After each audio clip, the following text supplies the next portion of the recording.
అయితే నరేంద్ర మోదీ గారు మొన్న వచ్చి శంకుస్థాపన చేశారు. నరేంద్ర మోడీ గారు వచ్చిన కాడి నుంచి ఇంకా శాతం కిందకు దిగింది.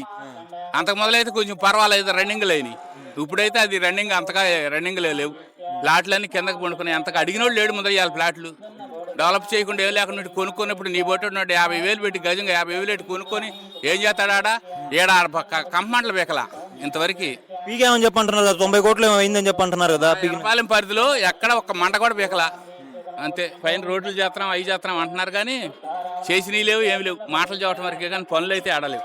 అంటే ఇప్పుడు ఈ రాజధానికి సంబంధించినటువంటి ప్రతి రూపాయి కూడా మనము కేంద్ర ప్రభుత్వం నుంచో కావచ్చు, లేకపోతే ప్రపంచ బ్యాంకుల నుంచో కావచ్చు అప్పుగా తీసుకొస్తున్నారు. మళ్ళీ ఇప్పుడు ఇంత మొత్తంలో భారీగా మళ్ళీ ల్యాండ్ పూలింగ్ అంటున్నారు. ఇది మొత్తం సాధ్యపడిద్ది అంటారు అసలు? అప్పుగా తీసుకొచ్చాడు కేంద్ర గవర్నమెంట్ ఇస్తుందని చెబుతున్నాడు కానీ రేపు పొద్దున ఆడ యుద్ధం జరుగుతుంది. ఆయన ఇస్తాడని రేపు పొద్దున ఆయన మట్టుకు నమ్మకమైంది. యుద్ధానికి ఆయన కూడా అటు ఖర్చు పెట్టుకోవాలి కదా. ఈయన మరి సరిగ్గా చేస్తే ఏదన్నా ఇస్తాడేమని అనుకున్నాం కానీ అది ఏమో ప్రస్తుతానికైతే ఏమో ఎడిట్కి ఏం కనట్లేదు.